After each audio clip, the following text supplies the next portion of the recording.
Hey everyone, tonight we're diving into the wild, fierce, and unapologetic world of warrior women through history.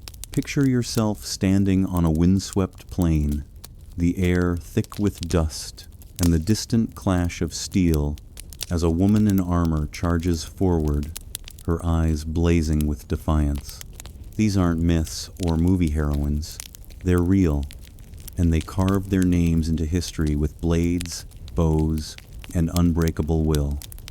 You probably won't survive unscathed if you cross their paths, because these women didn't just fight, they redefined what it meant to be a warrior.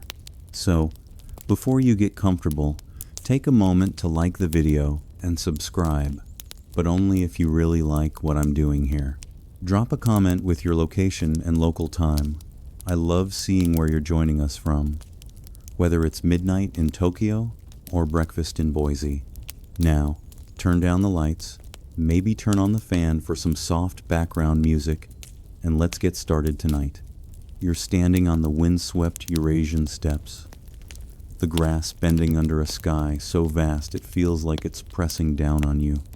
The air's sharp, smelling of earth and horse sweat, and your heart's pounding as you grip a curved bow, its string taut against your calloused fingers.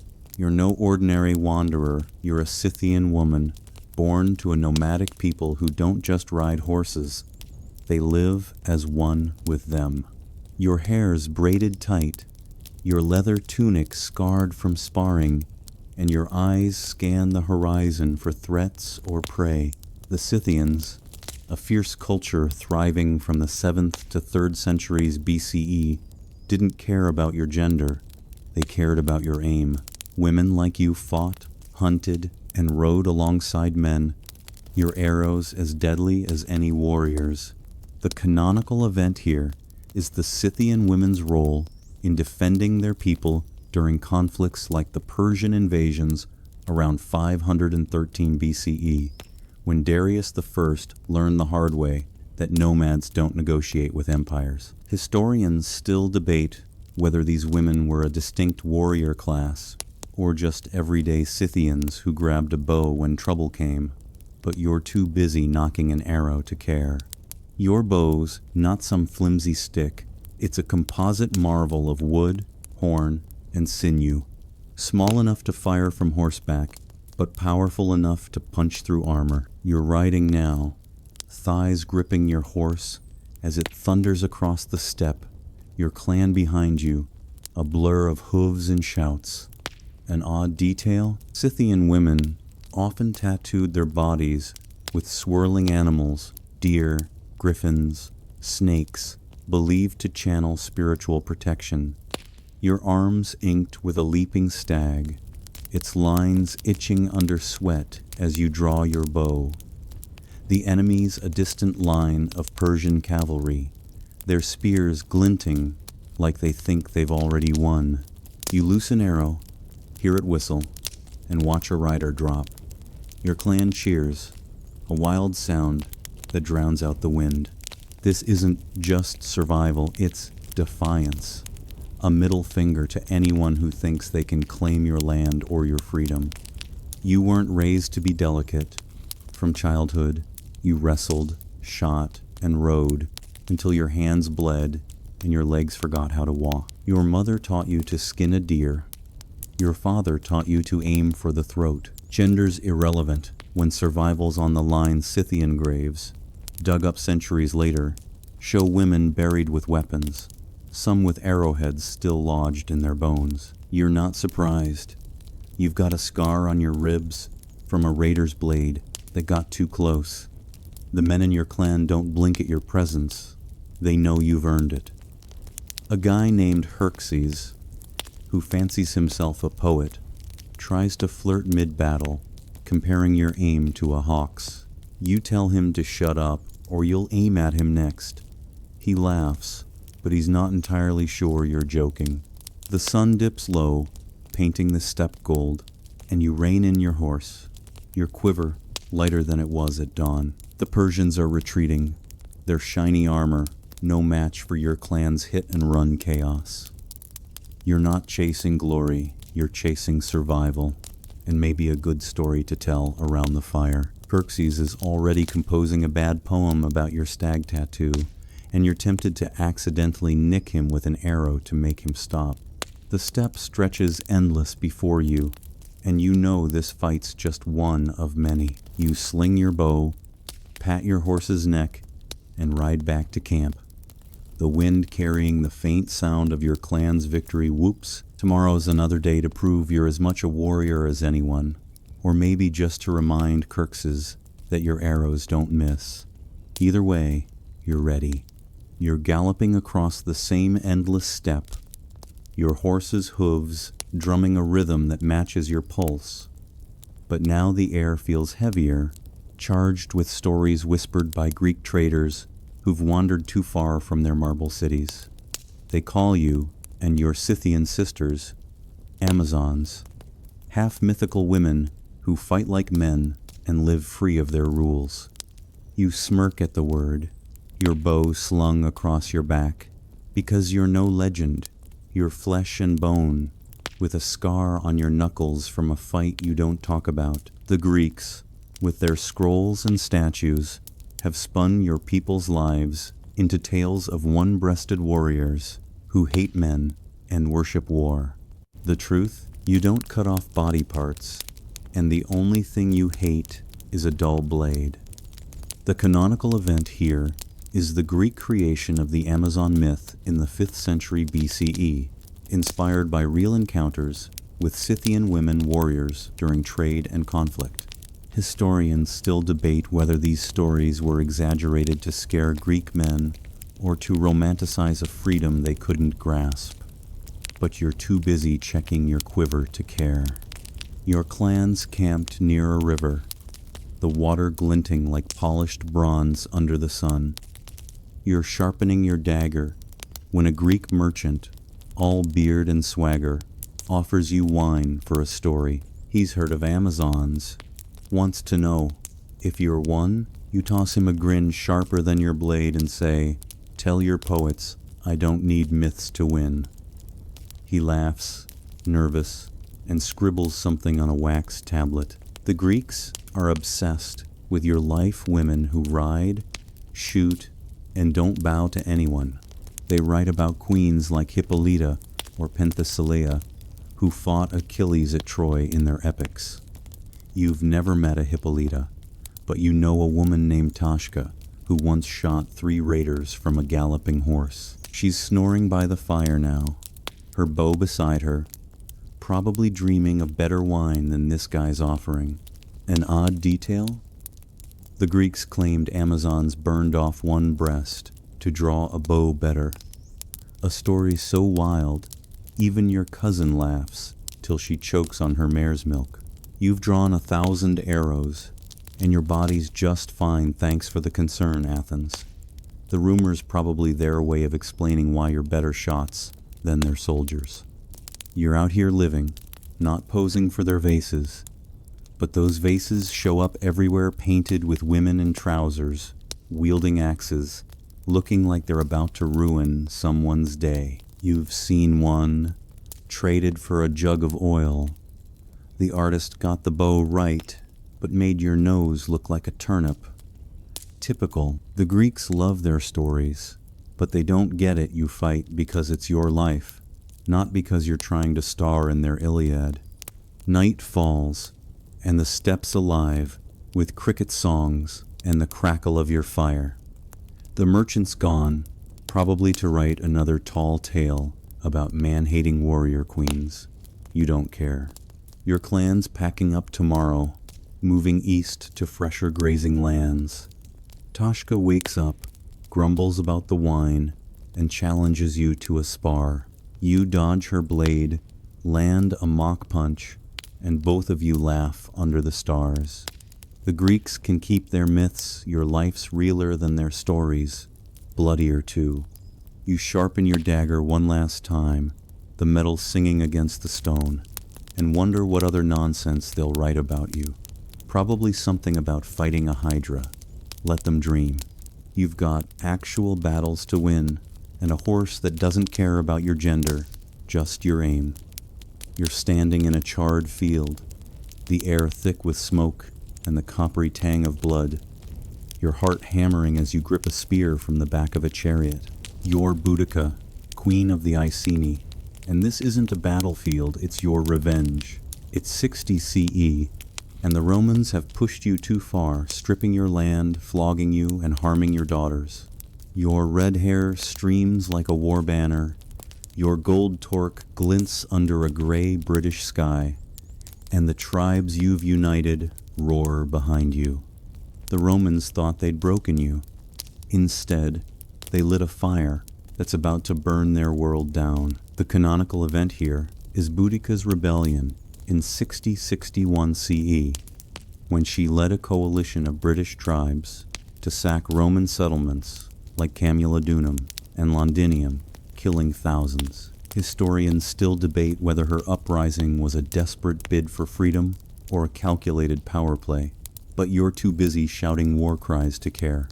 Your chariot rattles over the uneven ground, wheels kicking up ash as you charge toward Camulodunum, a Roman stronghold that's all smug columns and stolen wealth. You're no trained soldier, but you don't need to be your furies enough.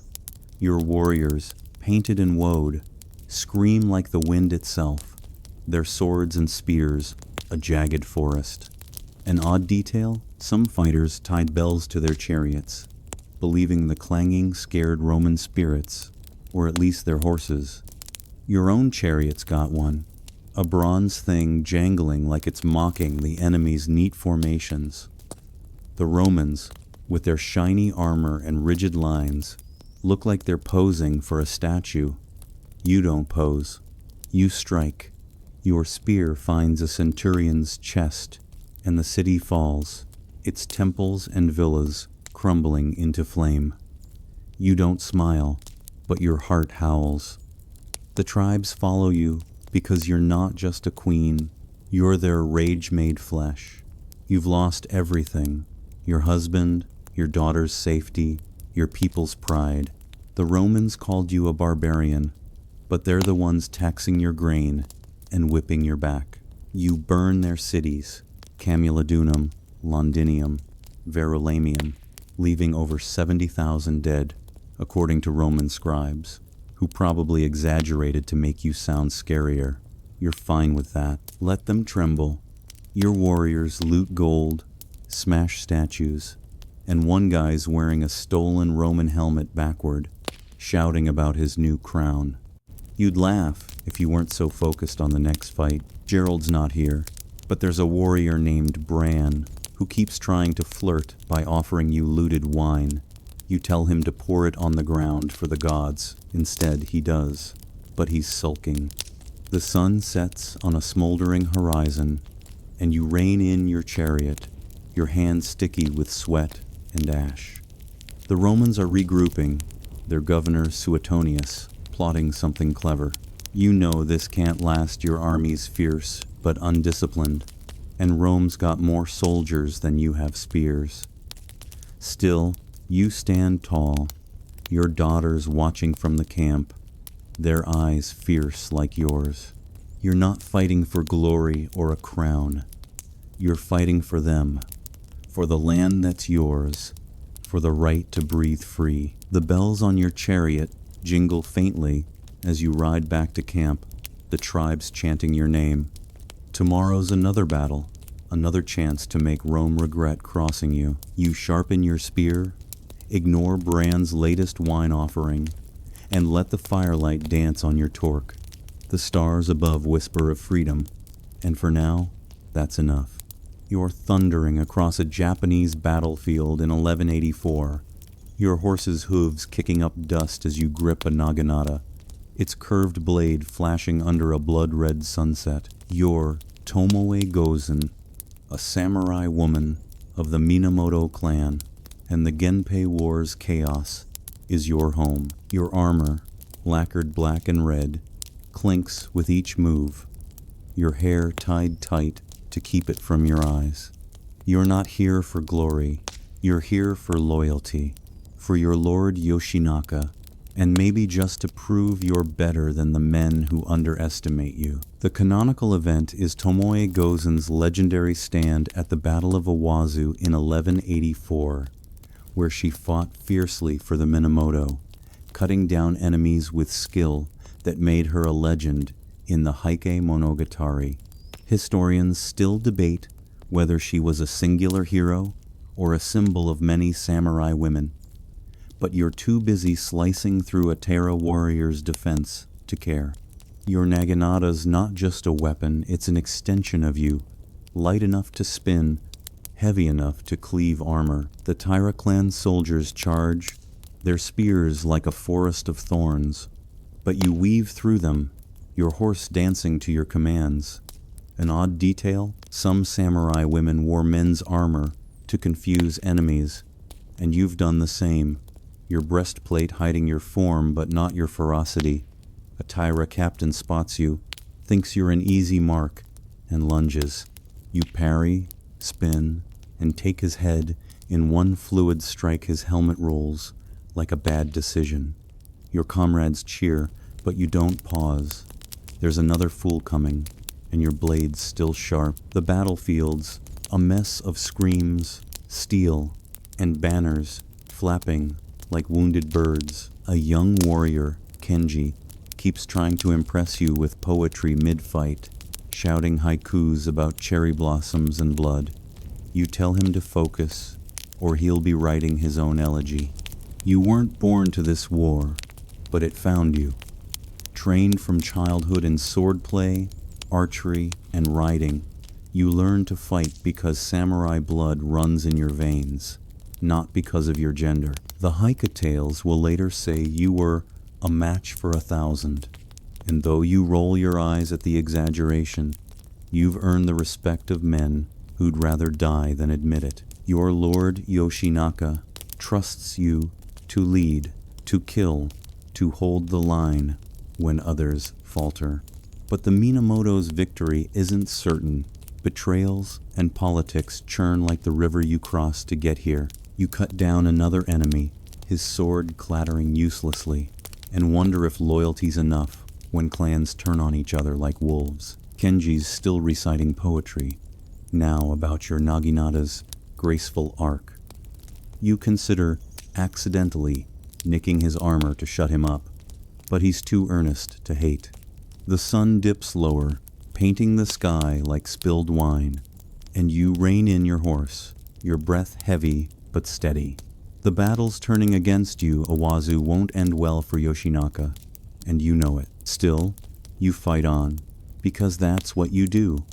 You're not a myth or a muse, you're a warrior, and this field's your proof. You wipe your blade, ignore Kenji's latest verse, and ride back into the fray. The wind carrying the clash of steel, and the faint hope of outliving this day. The stars will rise soon, and you'll fight under them, your naginata singing its own song of defiance.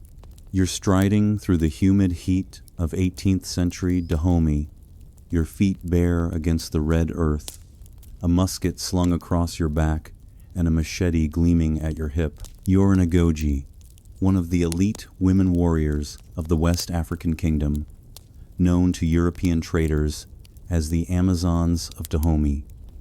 Your skin's marked with ritual scars, your head shaved for battle, and your eyes burn with the pride of serving King Gezo. The air smells of dust, palm oil, and the distant sea, where ships carry away captives you're sworn to protect or capture. The canonical event here is the Agoji's rise as a fearsome fighting force in the 1722nd under King Agaja, their numbers growing to thousands by Gezo's reign, dominating regional wars and raids. Historians still debate whether their ferocity was born of loyalty to the crown or survival in a brutal slave trade era, but you're too busy honing your blade to care. Your training's brutal mock battles that leave bruises, marches through thorn-choked jungles, and drills where you learn to fire a musket faster than a man can blink.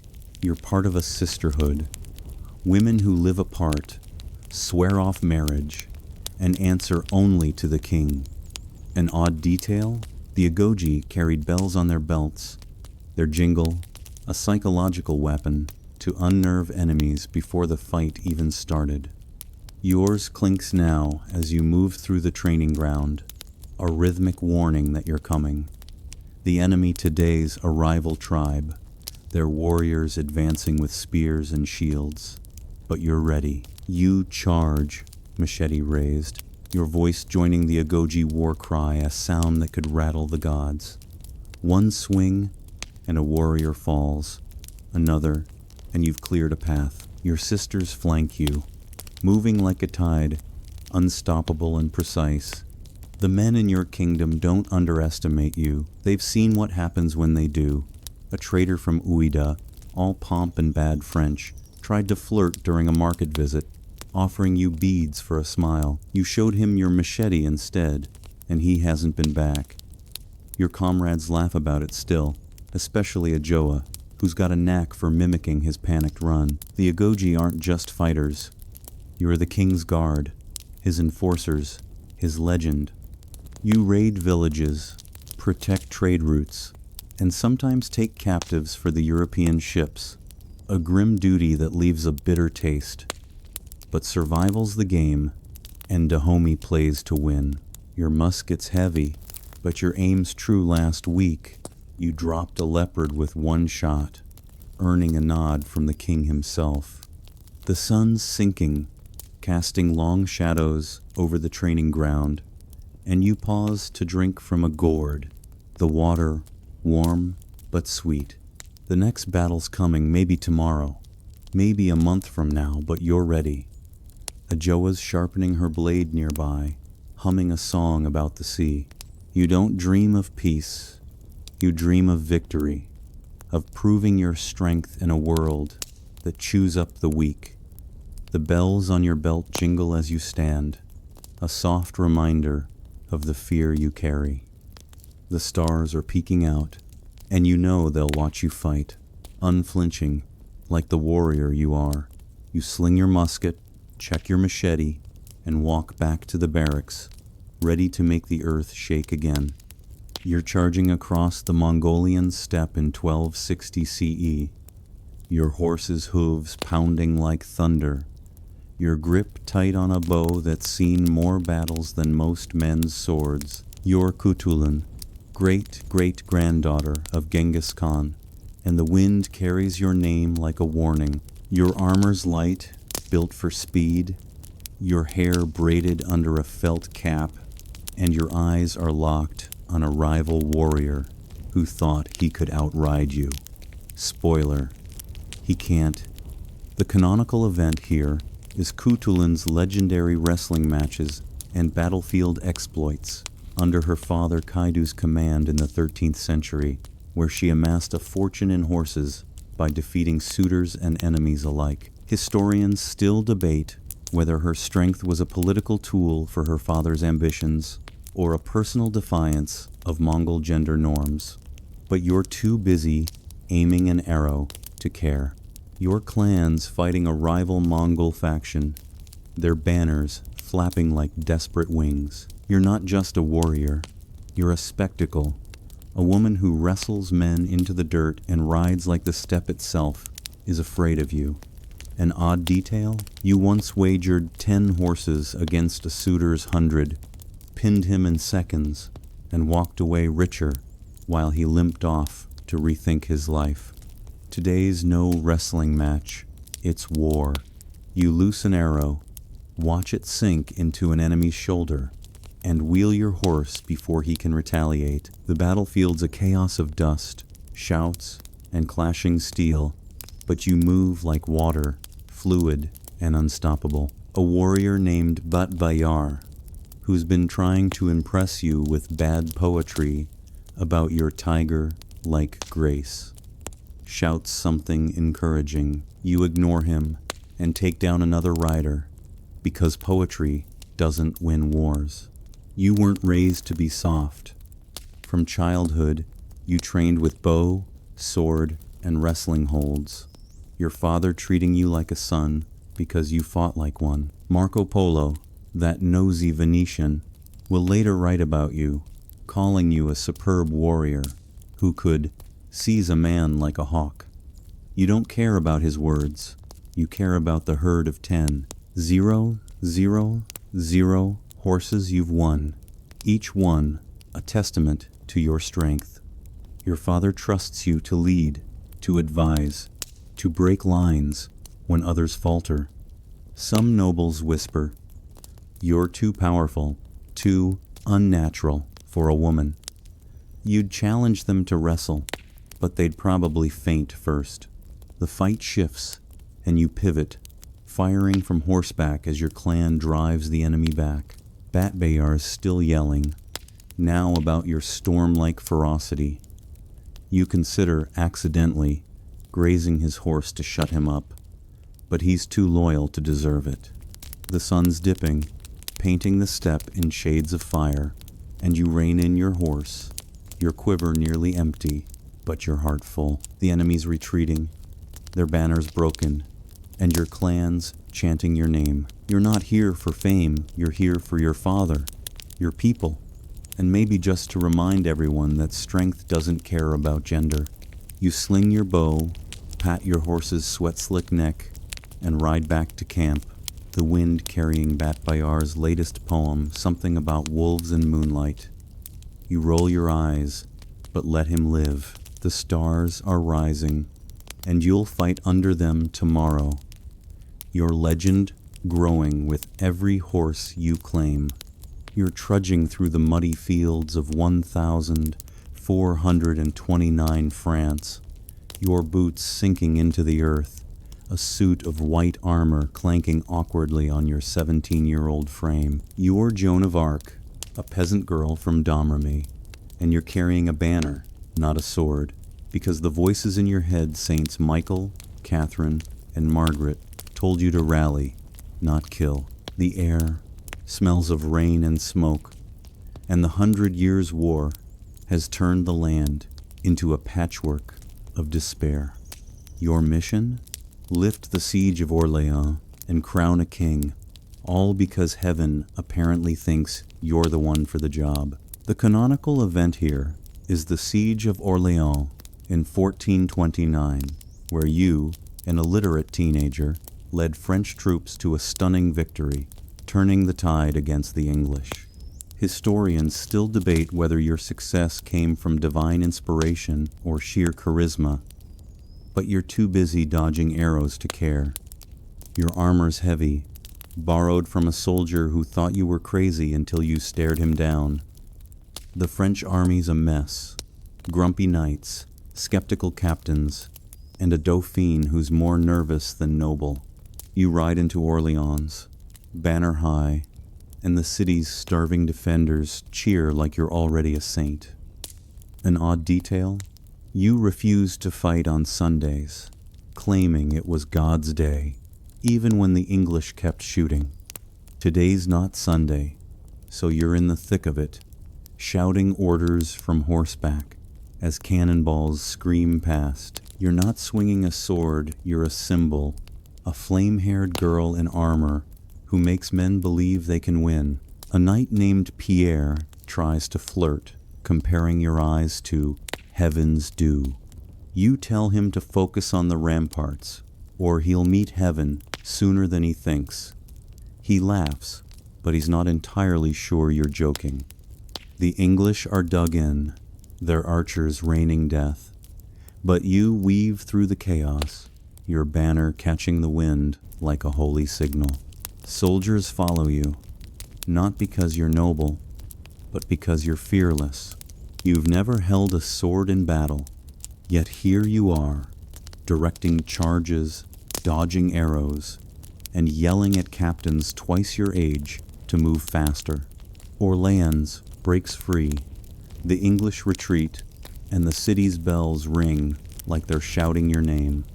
You don't smile, you pray, because this isn't your victory, it's God's, or so you tell yourself.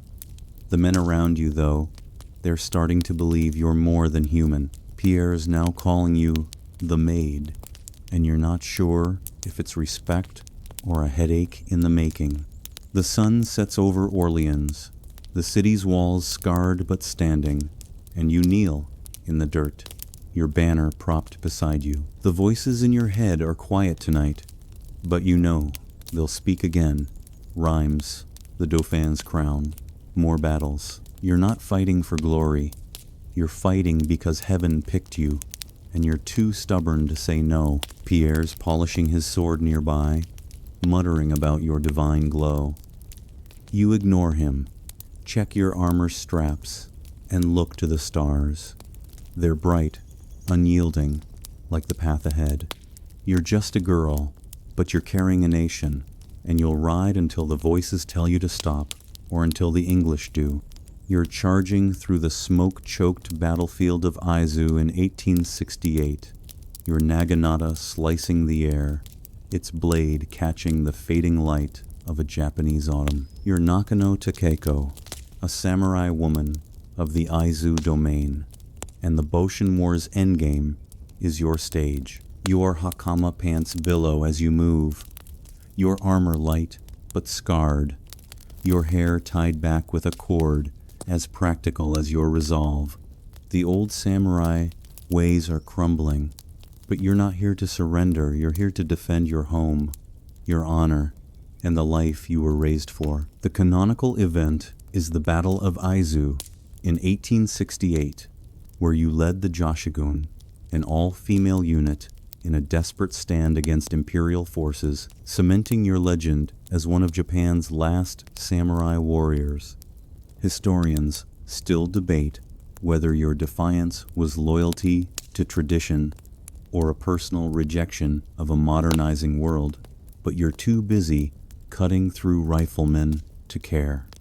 Your naginata's a whirlwind, its reach keeping enemies at bay as you lead your sisters, women trained like you in martial arts and Confucian duty. The imperial troops, armed with modern rifles, think they've already won, but you prove them wrong, slicing through their lines with a grace that's half dance, half death. An odd detail, your unit tied white headbands around their foreheads, a symbol of resolve to die rather than yield. Yours is knotted tight, a stark contrast to the blood on your blade. A soldier lunges, his bayonet clumsy. You sidestep, strike, and he falls, his rifle useless in the mud. Your comrade Yuki, who's been trying to lighten the mood with bad puns about swords, shouts, "Nice cut, call it a samurai special." You'd roll your eyes, but there's another soldier coming, and your naginata's not done singing. You were raised for this, schooled in poetry, calligraphy, and the naginata's deadly arc. Your adoptive father, a martial arts master, saw no difference between you and his male students. He only cared that your strikes were true. The imperial forces want to erase your world, replace it with a Japan of steam trains and foreign suits. But Aizu's your heart, and you'll bleed for it. The battle's turning grim rifles, outmatched blades, and your sisters are falling. A bullet grazes your arm, but you keep fighting, shouting for the Joshigun to hold the line. Yuki's still cracking jokes, now about the enemy's fancy hats. But her voice is weaker, and you know time's running out. You're not here for glory. You're here for Aizu, for the samurai code that's in your bones, even if it's fading from the world. The sun dips low, painting the sky like spilled sake, and you feel a sharp pain, another bullet, this one in your chest. You stagger but don't fall, your naginata planted in the earth. You won't be taken alive, won't be a trophy for the victors. You call to Yuki, your voice steady, and ask her to end it. She hesitates, tears in her eyes, but nods. The blade falls, swift and kind. The stars are rising over Aizu, but you won't see them. Your fight's over, your naginata buried beside you in a temple's quiet ground. Yuki will carry your name, and Japan will remember you not as a relic, but as a warrior who burned bright until the end. You're crouched in the frozen mud of 1941 Ukraine, your breath fogging the air as you peer through the scope of a Mosin Nagant rifle. You're Ludmila Pavlichenko, a 4-year-old history student turned Soviet sniper, and the Eastern Front is your hunting ground. The air smells of gunpowder and frost, and the distant rumble of German tanks makes your heart beat steady, not fast. You're not here for glory. You're here to make the invaders pay for every inch of your homeland. The canonical event is your deadly campaign during the siege of Odessa and Sevastopol in 1941-42, where you racked up 309 confirmed kills, becoming the most lethal female sniper in history. Historians still debate whether your precision was pure skill or fueled by patriotic fury, but you're too busy lining up a shot to care. Your rifle's cold against your cheek, its wood worn but familiar. You've been still for hours, camouflaged in snow and shadow, waiting for a German officer to make a mistake. An odd detail? You kept a small mirror in your pocket, not for vanity, but to flash signals to comrades or check corners without exposing yourself. There, a flicker of movement. You exhale, squeeze the trigger, and watch the officer drop 400 meters away.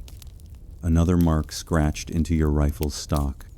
The Nazis call you Lady Death, a name that'd make you smirk if you weren't so focused. Your comrades, half in awe, half terrified, keep their distance, except for Alexei, a spotter who keeps trying to cheer you up with bad jokes about German helmets looking like soup bowls. You tell him to shut up, or you'll aim at his next punchline. He grins, but he's not entirely sure you're joking. You weren't born for war. You were studying at Kyiv University when the Nazis invaded, trading books for bullets because you couldn't stand by. Trained in sharpshooting, you learned to hold your breath, to see the world through a scope, to make every shot count. Your kill count climbs officers, snipers, machine gunners, each one a step toward pushing the enemy back. The Germans send their own snipers to hunt you, but you outweight them, outthink them, your patience colder than the Sevastopol winter. Between shots, you scribble in a notebook, not kills, but memories your mother's borscht, a lecture on ancient Rome, anything to remind you there's a life beyond the crosshairs. Alexei tries to sneak a peek, but you snap it shut, threatening to make him run decoy if he tries again. The sun's fading, painting the snow pink, and you shift to a new position, your body aching, but your focus sharp. The war's not over, Sevastopol's falling, and you'll soon be sent to America to rally support, dodging reporters' stupid questions about lipstick and skirts. For now, you're here, a ghost in the snow, your rifle an extension of your will. You're not fighting for medals, you're fighting for Ukraine, for the kids who won't grow up if you miss. The stars are peeking out, and you adjust your scope, ignoring Alexei's latest joke about Nazi boots. Another target moves, another breath held, another shot. The war grinds on, but so do you, one bullet at a time, until the invaders learn that your aim is as unforgiving as the winter itself.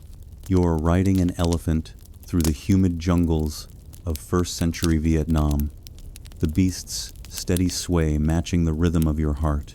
You're Trung Track, one of the Trung sisters, and the year is 40 CE. Your spear's balanced across your lap, your hair tied back with a cloth that's more practical than regal, and the air smells of wet earth and rebellion. The Chinese Han Dynasty thought they could crush your people, taxing your rice and enforcing their laws. But you and your sister Trung Nhi have had enough. You're not just fighting for your village, you're fighting for Vietnam's soul. The canonical event is the Trung Sisters Rebellion in 4043 CE, when you led thousands to drive out Chinese forces. briefly ruling as queens. Historians still debate whether your uprising was a nationalist spark or a desperate stand against colonial overreach.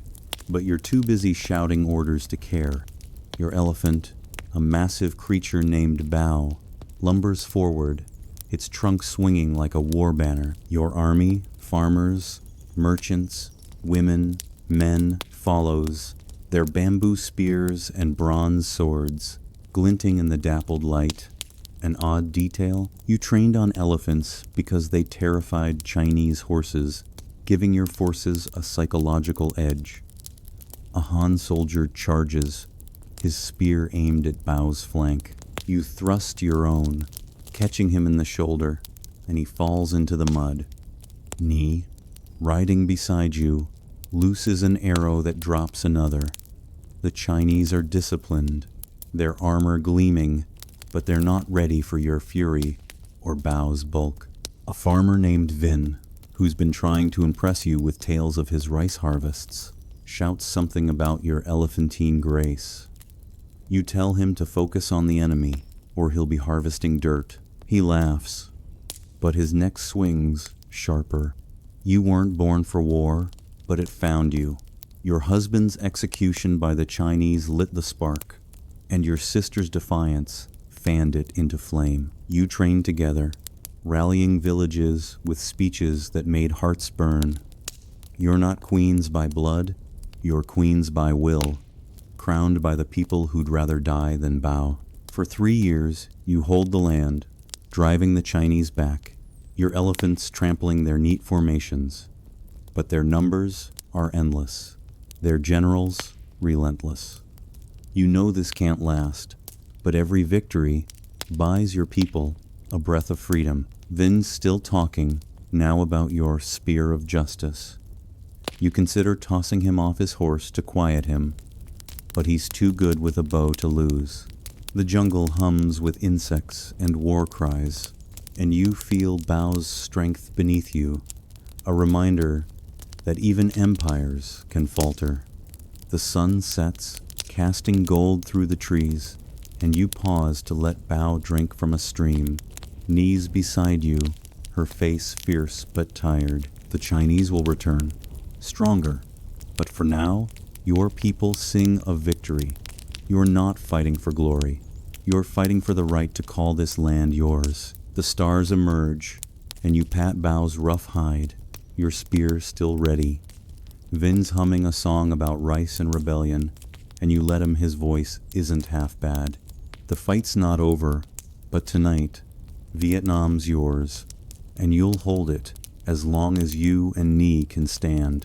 You're standing in the humid heat of 1,900 Ashanti, your feet planted firm on the red earth, a rifle slung across your shoulder and a machete at your waist. You're Ya Asantewa, Queen Mother of the Ashanti Empire, and the British colonial forces have pushed you too far. Their governors demanded your people's sacred golden stool, the symbol of your nation's soul, and you're not having it. The air smells of gunpowder and palm, and your voice carries like thunder as you rally your warriors. You're not young, nearing 60, but your spirit's a fire that could burn empires. The canonical event is the War of the Golden Stool in 1900, where you led a rebellion against British rule, inspiring thousands to fight for Ashanti sovereignty.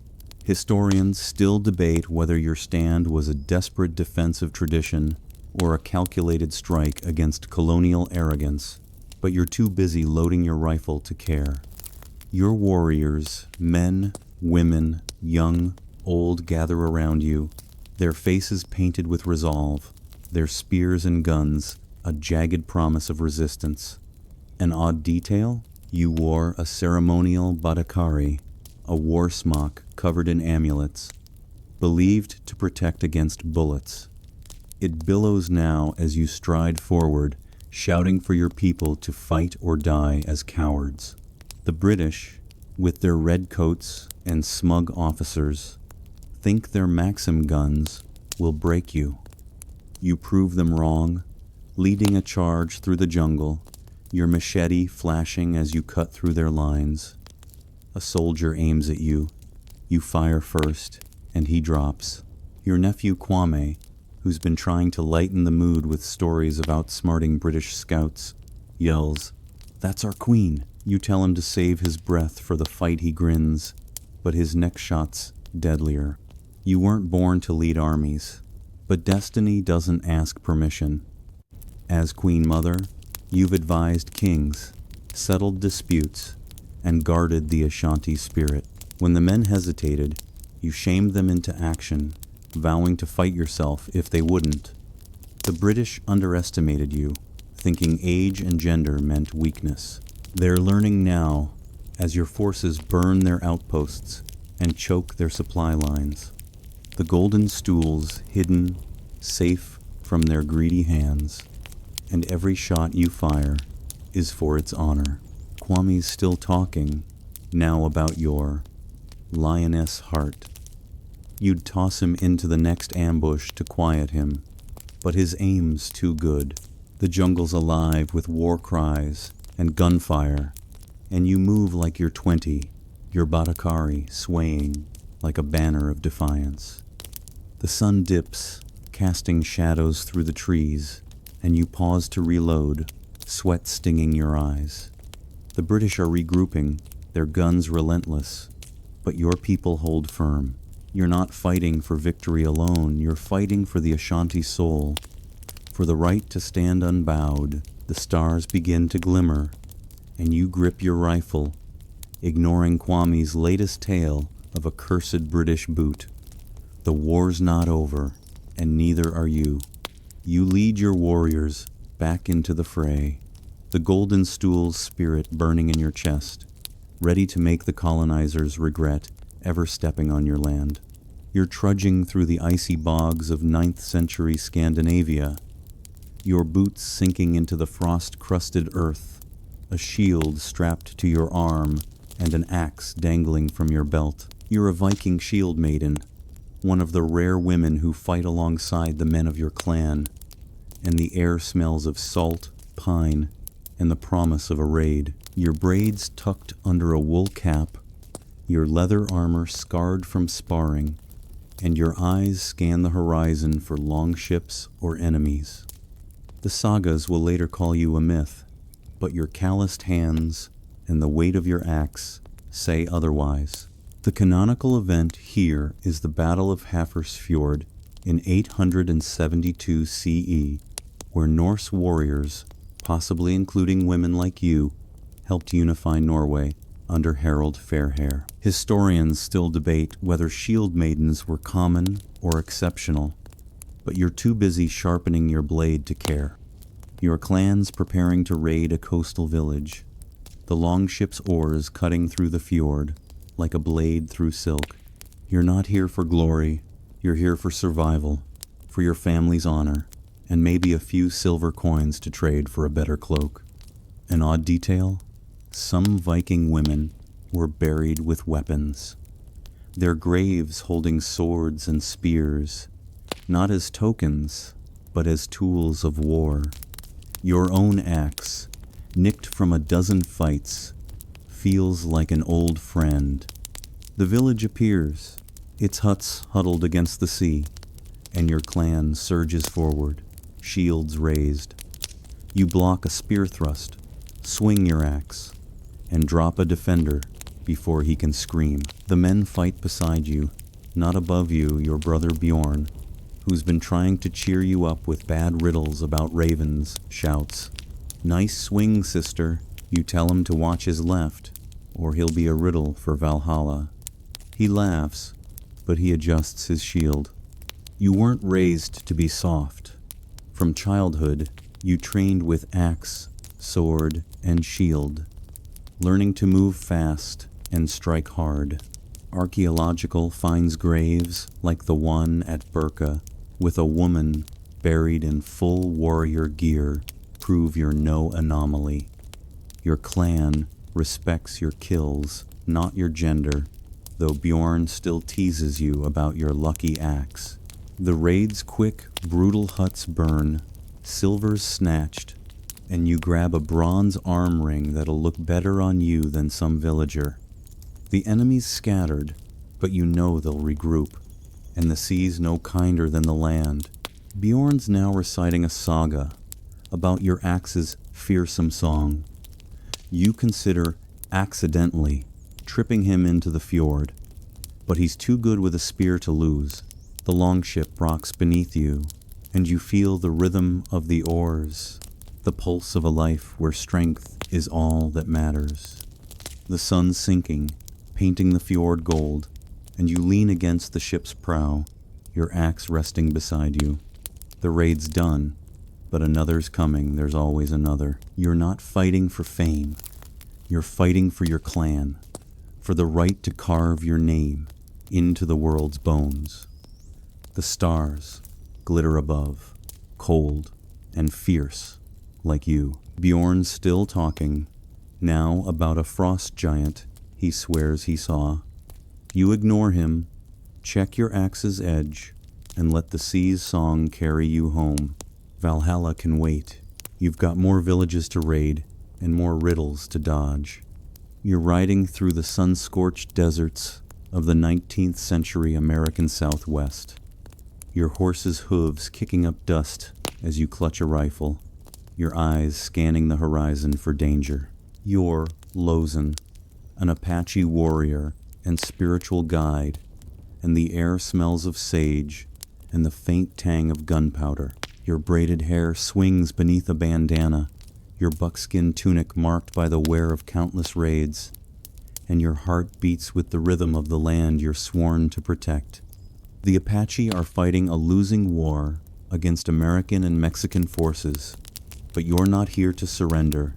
You're here to outwit, outride, and outlast. The canonical event is Lozen's role in the Apache resistance during the 1,872nd, 1,882nd, fighting alongside her brother Victorio to defend your people's freedom. Historians still debate whether her spiritual visions or tactical brilliance made her a legend, but you're too busy tracking an enemy patrol to care.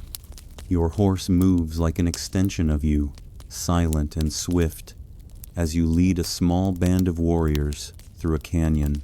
Your rifle's loaded, but your real weapon is your gift visions that tell you where enemies hide or when to strike. An odd detail? You'd hold your hands to the sky, feeling the land's pulse to sense danger, a ritual that spooked even your own warriors. Right now, your palms tingle, warning of soldiers nearby.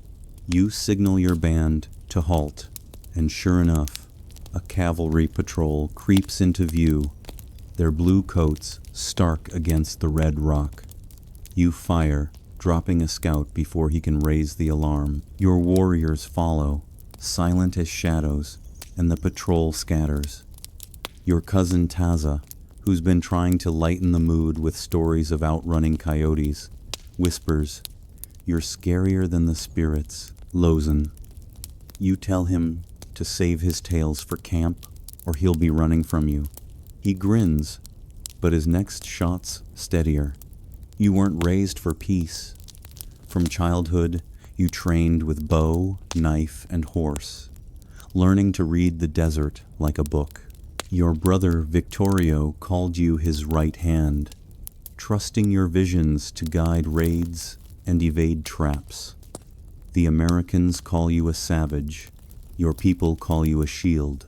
You've stolen horses, ambushed supply trains, and slipped through enemy lines like smoke.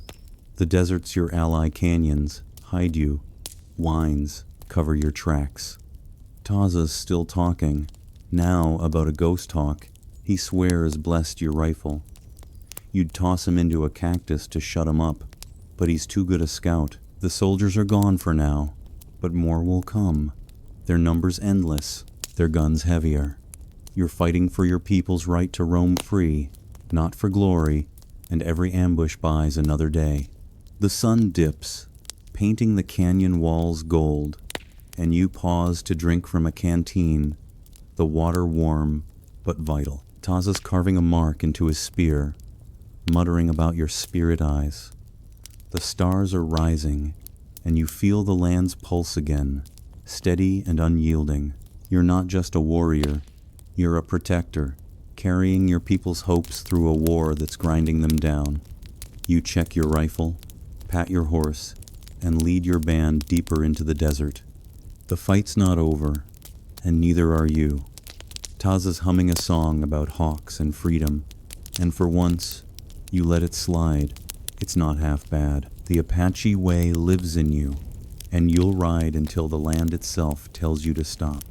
You're standing in the shadows of history, your boots scuffed from trails no map could trace, your hands gripping a weapon, maybe a spear, maybe a rifle, maybe just a sharpened will. You're one of the unsung warrior women, the ones whose names didn't make it into sagas or scrolls, but whose blood and defiance shaped the world just the same.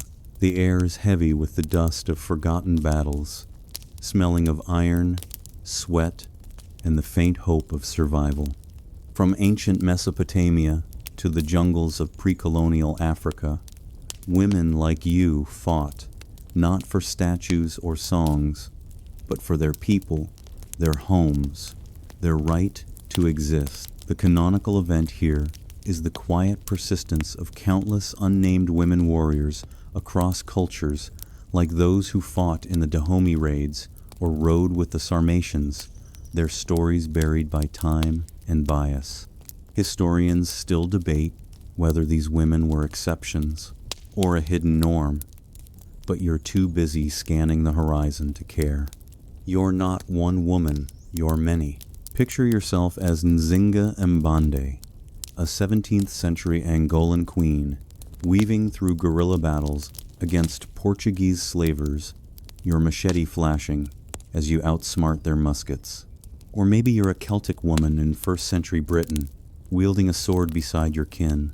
Long before Boudica, your name lost but your cuts true. An odd detail? In some African cultures, women warriors carried small drums, their rhythms signaling commands or taunting enemies before a fight. You tap yours now, a steady beat that says you're here, alive, unbreakable. The enemy, whether a colonial soldier or a rival tribesman, underestimates you, sees your gender, and assumes weakness. You prove them wrong, your spear finding a gap in their armor, your shout louder than their guns. A comrade, Kofi, tries to lighten the mood with a joke about your drum sounding like his heartbeat when you glare.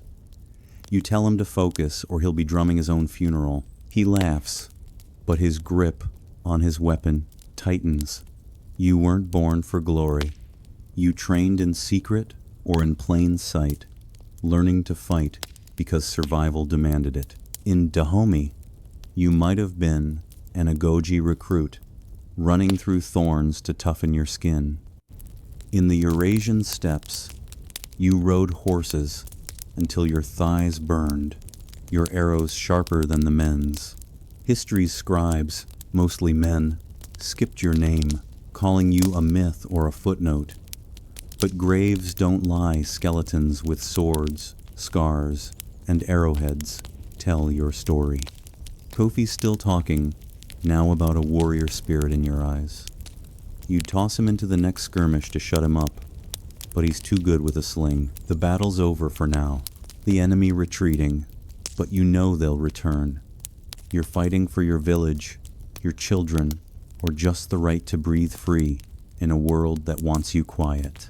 The sun sets, casting long shadows across the battlefield, and you pause, your drum silent, but your heart still pounding its rhythm. The stars emerge, witnesses to fights no one recorded. You're not in the epics, but you're in the earth, your blood, your sweat, your defiance. Kofi's humming a song about unnamed heroes, and for once, you don't mind it fits. You check your weapon, ready for the next fight, because history may forget you, but the ground you hold won't. You're not a legend, you're a truth, and you'll keep fighting until the world learns to listen. You're standing on a quiet hill, the wind soft against your face, carrying the faint echo of battles, long past clashing steel, war cries, the thunder of hooves. Your hands are empty now, no spear or rifle, just the weight of stories that cling to you like dust. You're not one warrior woman anymore. You're the shadow of them all. Boudica, Tomoe Gozen, Hutulin, Lozen, and the countless others whose names history tried to erase. The air smells of earth and memory, and the world feels different, shaped by their blades and defiance. The canonical event here is the rediscovery of warrior women's legacies in modern times, from archaeological digs uncovering armed female skeletons, to scholars and storytellers pulling their names from the margins. Historians still debate whether these women were outliers or part of a broader truth, but you're too busy listening to the wind to care. You walk through a museum now, its glass cases holding relics, a Scythian arrowhead, an Ashanti amulet, a Naginata's worn grip. Each one whispers of a woman who fought, not for fame, but for something bigger. Freedom, family, survival. An odd detail, some Viking graves held women with bent swords, deliberately broken to send their spirits to Valhalla. You smile, imagining the shield maiden who swung that blade, her laughter echoing across centuries. The world's changed women now lead armies, fly jets, write their own stories, but it's their defiance that paved the way. You see it in movies, books, even protests, where their courage burns bright. A curator nearby, who's been droning on about male warrior culture, pauses when you point out Lozen's rifle. He mumbles, adjusts his glasses, and you stifle a laugh. Some fights never end. Their legacy isn't just in museums. It's in the women who run toward danger, who refuse to bow, who carry their own drums or axes or voices. You think of Boudica's chariot bells, Cutulun's wrestled horses, Joan's banner against the sky. They didn't ask for permission, they took their place, and the world bent. Your friend Amina, who's been tagging along and cracking jokes about sword selfies, nudges you, saying, "Bet they'd love a TikTok now." You roll your eyes but admit she's not wrong, they'd own it. The fight's not over. It's just changed shape, from battlefields to boardrooms, from spears to words. Their strength lives in every step you take, every boundary you push. The sun's setting, casting a warm glow over the hill, and the stars begin to peek through, soft and steady. You feel their presence, Trungtrak, Nakano Takeko, Ya Asantawa, watching, not judging, just there. You're not fighting their wars, but you carry their fire, a quiet spark that says you'll stand tall, no matter the odds. The world's louder now, full of noise and screams, but their voices cut through, clear as a war cry.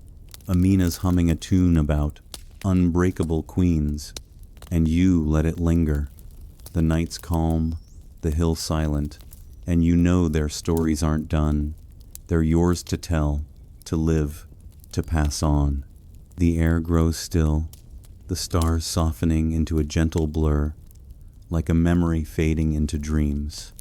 You take a slow breath, letting the weight of their courage settle around you, warm and light as a cloak. Boudica's fire, Joan's faith, Lozen's visions, they're not gone, just woven into the world you walk. The battles are quieter now, the swords sheathed, but the fight for your place, your voice, goes on. You close your eyes, the hill's silence wrapping you like a lullaby, and feel their strength in your bones, steady and sure. Sleep comes softly, the stars whispering one last time. You are their legacy, and you'll carry it forward, step by fearless step.